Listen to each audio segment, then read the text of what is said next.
여러분 안녕하세요. 박하사탐TV 한국사 강사 박하늘입니다. 조선시대에서 여러분과 함께하고 있습니다. 지난 우리 한국사 30분 때려잡기에서 조선의 통치체제 정비, 건국 과정, 시스템 요거에 대해서 정확하게 30분은 아니었지만 거의 비슷하게 때려잡아 봤습니다. 이번에는 다시 그 속으로 들어가서 조선 전기 각 왕들의 업적을 정리하려고 합니다. 수능, 내신, 한국사 능력 검정 시험 모두 반드시 이번 파트에서 한 문제 이상 출제가 됩니다. 그래서 왕들의 업적을 확실하게 정리하실 필요가 있겠죠. 조선에 27명의 왕이 존재하죠. 1392년부터 1910년까지 약 520년 동안 27명의 왕이 있고요. 조로 끝나는 왕, 종으로 끝나는 왕, 군으로 끝나는 왕이 있어요. 우리 PD쌤께서 CG 처리를 해서 조, 종, 군 구분을 해주고 계실 텐데요. 조로 끝날 경우에는 위대한 업적을 남겼거나 핏줄이 바뀌었거나 이럴 때 조로 끝나는 경우가 생겨납니다. 왕명은 죽은 다음에 왕의 업적을 후대에서 다 분석하고 조사해서 시호로 이름을 붙여주는 개념. 굉장히 긴 시호를 갖게 되고요. 특징을 잡아서 무슨 조, 무슨 종 이렇게 만들고 있어요. 돌아가신 다음에 이제 이름이 붙는다라는 거, 요런 이제 깨알 팁도 알고 계셔야 되겠죠. 세종대왕 시기에 설마 이제 뭐 황이라던가 맹사성과 같은 이제 신하들이 세종전하 이러진 않았겠죠. 그냥 주상전하예요. 당대왕은 그냥 주상전하가 되겠고, 돌아가신 뒤에 왕의 업적을 잡아서 조종군으로 이름을 붙이고 있습니다. 종의 경우에는 자연스럽게 왕의 업적이 넘어가는 경우를 종이라 하고, 쫓겨나는 왕은 시호를 받지 못합니다. 그래서 연산군과 광해군처럼 왕자 때 쓰던 이름을 그대로 사용하는 경우도 있겠습니다. 자, 세종대왕은 왜 조로 끝나지 않을까? 이런 질문들도 많이 하시죠. 조는요, 나라를 세울 정도의 엄청난 업적을 남겨야지만 조를 쓰고 있어요. 고려시대는 태조, 왕건 한 명 아닙니까? 즉, 태종, 세종대왕 때는 조선 전기이기 때문에 당연히 종의 이름으로 아무리 위대한 업적을 남겼다 하더라도 종으로 붙였으나 중종반정 이후에 인조반정 그리고 뭐 선조 이런 경우에는 선조, 임진왜란을 막았다는 말도 안 되는 우리 후손들 입장에서 말도 안 되는 이유지만 그 당시에는 나름 임진왜란을 막았다고 해서 선조라고 붙여주기도 하고요. 병자호란을 막아서 또 인조라고도 하기도 하고요.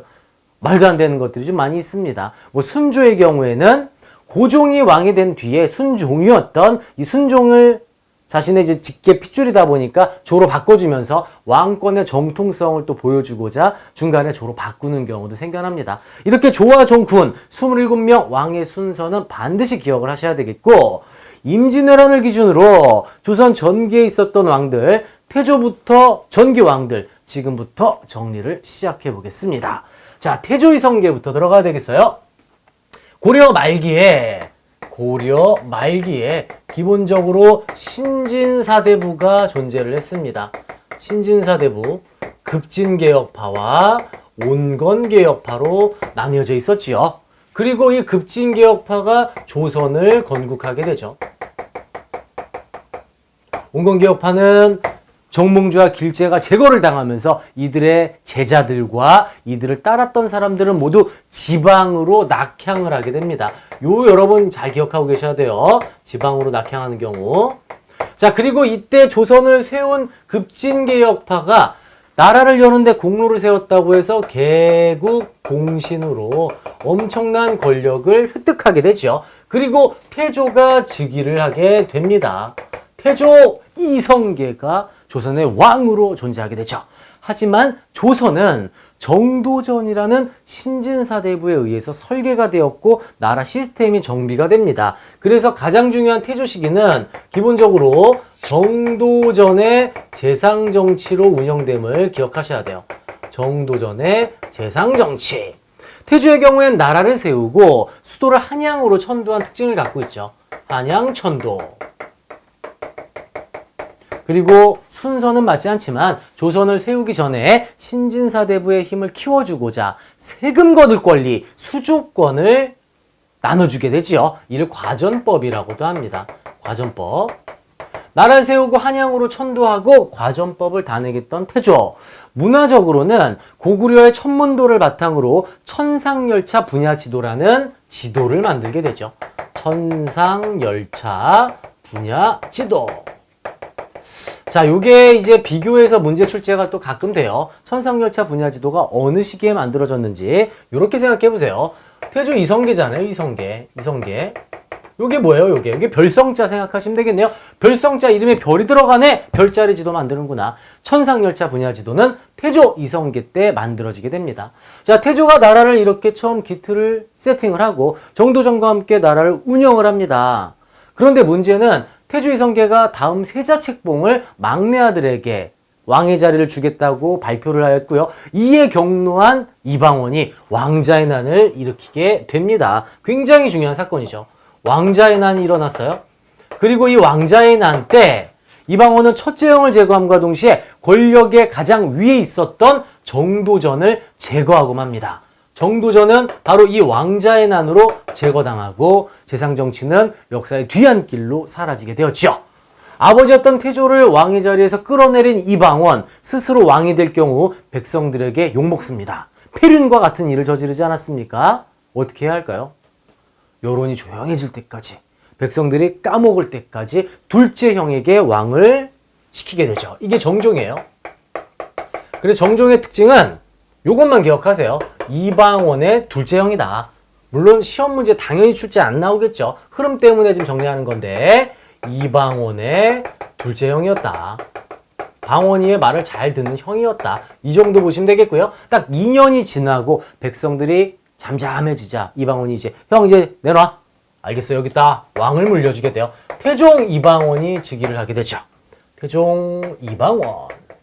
자, 이방원은 왕이 되자마자 거의 피바람이 불 정도로 엄청난 개혁을 단행하면서 왕권을 그냥 하늘 높이 솟구치는 왕권 강화 정책을 단행하게 돼요. 여러분, 우리 지난 시간에 조선의 정치기구를 정리하면서 의정부, 삼정승 회의기구가 6조를 관리하지 않았습니까? 의정부, 즉 영의정, 좌의정, 우의정이 6조를 관리하는데 왕권을 강화하기 위해서 의정부를 거치지 않고 6조가 왕에게 직접 보고하는 6조 직계제를 단행하게 됩니다. 기본적으로 왕권 강화 정책이 실시됨을 알 수가 있는 부분이죠. 자, 그러면 왕권 강화 정책을 무엇을 했나 한번 또 살펴봐야 되겠어요. 먼저 개인적으로 운영하는 사병 집단을 모조리 없애고 왕의 군대를 통솔하게 바꾸게 됩니다. 사병을 모조리 혁파해버렸죠. 아, 6조 직계제와 사병 혁파가 왕권 강화 정책에 들어갈 수 있겠구나. 이렇게 정리할 수 있어요. 그죠? 6조 직계제와 사병 혁파. 여러분, 개혁을 하려면 돈이 있어야 되지 않습니까? 돈을 구해야죠. 재정을 확충하기 위해서 무엇을 했을까요? 국가의 세금을 제대로 걷고자 숨어있는 땅을 찾아라. 미신고 토지를 조사해서 세금을 걷어라. 양전을 단행합니다. 이 양전은 토지조사 사업이에요. 누가 몇 평을 갖고 있는지 조사를 해서 세금으로 걷는 거죠. 양전을 실시하게 되고요. 그렇다면 누가 어디 사는지도 찾아봐야 되겠죠. 인구조사를 단행해요. 인구조사를 해서 16세 이상 60세 모든 남자들이 허리춤에 차는 신분증, 호패를 차게 하는 호패법을 단행하게 됩니다. 호패 함정에 빠지시면 안 돼요. 16세 이상 모든 남자, 노비들도 이 호패를 찬다라는 거, 요걸 잘 잡고 계셔야 되겠죠. 양전을 실시하고 호패법을 단행하고 6조 직계제와 사병을 혁파한 태종. 왕권 강화 정책 끝판왕이었구나. 이거 알 수 있는 대목이 되겠어요. 자, 태종 때 문화 파트를 보시면은 동양에서 가장 오래된 세계 지도가 만들어지게 돼요. 이름이 굉장히 길어서 내신에서 아주 좋아할 수 있습니다. 혼일. 지금 앞에 옆에 이제 사진이 나오고 있을 거예요. 강리역 대국도 지도. 자, 사진 보시면은 중국 중심 세계관을 알 수가 있고, 나름 조선이 크지 않습니까? 아, 동아시아 2인자야. 조선 밑에가 일본이거든요. 조선이 굉장히 크게 나와 있죠. 2인자라는 걸 알 수 있고, 중국 중심 세계관, 이게 중요하죠. 자, 그렇다면 조선 전기 이 중국과의 관계는 어떠했을까요? 조선 전기 대외 관계에서 살짝 다뤄보겠지만, 여기서 먼저 좀 말씀을 드려보자면, 정도전이 조선을 세우고 나서 과거 고려 말기에 하려고 했던 요동정벌을 추진하게 돼요. 요동정벌을 정도전이 추진하면서 명과 매우 갈등 관계를 가지고 있었어요. 갈등 관계. 그러나 왕자의 난으로 정도전이 죽으면서 요동정벌은 취소가 되었고 이방원 태종 때 이때 사대 관계를 맺게 됩니다. 사대는 과연 어떠한 또 관계 형성일까요? 섬길사, 큰 나라대, 이 명나라를 섬기는 관계인데 이 섬기는 건 어떠한 관계인지는 대외 관계에서 한번 다뤄보도록 하겠습니다. 자, 호랑이 자식이 개가 나올 리가 없죠. 더 뛰어난 인물, 그가 등장합니다.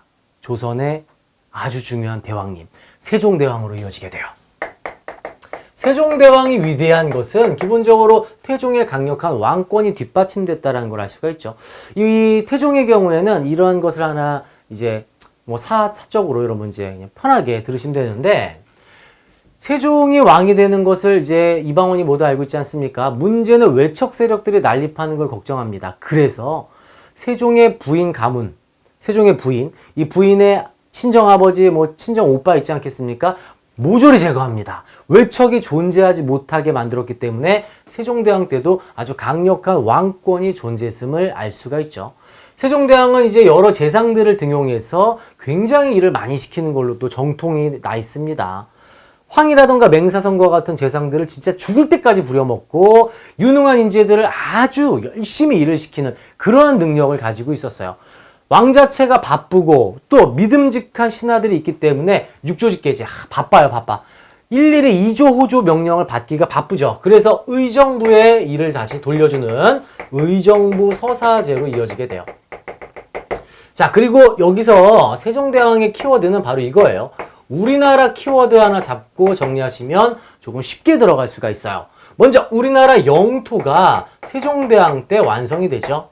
자, 좀 작게 그릴 건데요. 옆에 이제 쫙 하고 지도가 나오고 있어요. 세종대왕이 여진족을 토벌하면서 최윤덕 장군을 보내서 사군을 설치했고 김종서 장군을 보내서 육진을 설치합니다. 영토가 압록강과 두만강까지 넓어지는 우리나라 영토가 이때 만들어지게 되죠. 사군의 최윤덕, 육진의 김종서 장군을 보냈어요. 우리나라 영토 키워드 하나 나왔고요. 두 번째, 우리나라 글자가 만들어졌죠. 훈민정음이 창제됩니다. 자, 만약 중등내신이라면은 훈민정음의 뜻을 물어볼 수가 있죠. 백성을 가르치는 바른 소리, 정확하게 기억하고 계셔야 되겠고, 집현전 학자들과 함께 많은 연구를 단행했습니다. 최초로 한글로 쓴 작품은 용비어천가가 있어요.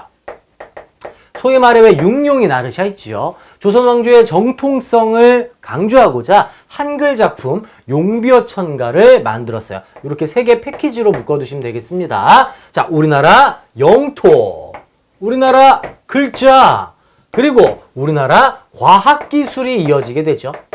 자, 선생님이 지금 옆에 별로 정리하고 있는 각 시대 문화 파트가 바로 여기로 이어지는 건데, 자, 세종대왕 때 우리나라 과학기술 뭐 있어요? 영실이형과 함께 여러 가지를 만들지 않습니까? 장영실과 함께 굉장히 다양한 작품과 이 과학기술이 이제 넘어가는데요. 뭐 예를 들어서 앙불구, 해시계가 만들어졌죠. 쉽게 출제하는 학교는 이런 거 물어볼 수도 있어요. 해시계 이름, 앙불구, 그 다음 물시계, 자경루, 별자리를 관측하는 혼천이, 그리고 비온량을 재는, 농사에 활용하기 위해 비온량을 재는 치구기도 세종대왕 시기에 만들어집니다. 엄밀하게 얘기해서 치구기는 세종대왕의 첫째 아들 문종이 설계하고 계획을 했다, 이렇게도 알려지고 있죠. 자, 우리나라 과학기술이 이때 완성이 됐고, 다음 하나 둘 셋 네 번째, 우리나라 농서가 만들어져요. 그동안 우리는 고려시대 농서를 가지고 와서 농사를 지었어요. 농상지묘라는 원나라에서 들어온 책을 통해 농사를 지었는데 풍토가 다르잖아, 중국하고. 기후도 다르죠. 직접 써요. 그래서 농민들에게 조사를 해서 풍토랑 농사 기법 이런 걸 다 조사합니다. 직접 써요. 직접. 그래서 농사 직설이 이때 만들어져요. 이렇게 외우면 쉽죠. 농사 직설, 직접 썼다, 이렇게 정리하실 수 있고요. 우리나라 시간이 또 만들어집니다. 그동안 중국 시간을 가지고 와서 시간이 안 맞았어요. 계속 천체를 관측하고 별자리를 관측한 끝에 역법서를 하나 쓰게 돼요. 칠정산이라는 역법서가 만들어지면서 우리나라 시간이 찾아지게 됩니다. 세계에서 5번째로 개교월식 관측에 성공했다고 하죠. 엄청난 과학을 발달시켰던 세종대왕. 우리나라 키워드로 정리할 수 있어요. 우리나라 영토, 우리나라 글자, 우리나라 과학, 우리나라 농서, 우리나라 시간. 이렇게 보시면 되겠습니다. 이제 뒤에서 살펴볼 수조권 개념, 과전법과 공법, 이 개념은 토지제도에서 다룰 거라서 지금은 생략하고요. 왕의 업적으로만 계속해서 이어지겠습니다. 4명의 왕을 살펴봤어요. 조선시대는 이렇게 여러분 흐름으로 가는 거예요. 각 왕별 스토리와 이야기가 있기 때문에 왕의 이름 들으시면 업적을 떠올리시면서 뒷이야기로 이어가시면 됩니다. 자, 세종대왕이 이제 고기를 굉장히 좋아하지 않았습니까? 세종대왕이 고기를 많이 먹고 또 비만으로 살다가 돌아가시게 되고요. 아들 문종이 왕위에 즉위를 합니다. 그리고 잘못 알려진 사실이 있죠. 문종은 문약한 왕이 아니었어요. 힘도 세고 매우 건장한 청년이었는데 갑자기 병에 걸리면서 일찍 졸하게 됐지요. 문종이 죽기 전에 아들 단종이 너무 어렸어요. 12살이었거든. 어린 단종이 걱정이 된 나머지 당시 좌의정이었던 김종서에게, 세종대왕 때 굉장히 여러 공로를 세웠던 김종서 장군에게, 당시 좌의정입니다, 부탁을 합니다. 좌상대감, 우리 아들 단종을 잘 보필하여 조선을 이끌어 주시오. 이렇게 부탁을 하죠. 결국 단종 때는 김종서 시대가 되었다. 반면 12살 단종의 왕권은 땅으로 떨어지게 되겠죠. 요런 크로스 알고 계셔야 돼요. 강력한 태종 이후에 왕권이 이어지다가 단종 때 급락을 하게 되었고, 이것을 두고만 보고 있지 않았던 인물이 있습니다. 세종의 둘째 아들, 문종의 동생이자 단종의 삼촌이었던 수양대군이 나는 이 꼴 못 본다. 이 꼴 못 봐. 난 이거 절대 못 봐. 여기서 이게 부딪혀요. 이게 바로 계유정난으로 이어지게 됩니다. 수양대군이 칼을 뽑아서 반란을 일으키게 되죠. 계유정난. 조카를 폐위시키고 유배를 보낸 뒤에 왕으로 즉위를 하게 되죠. 이분이 바로 세조가 되겠어요.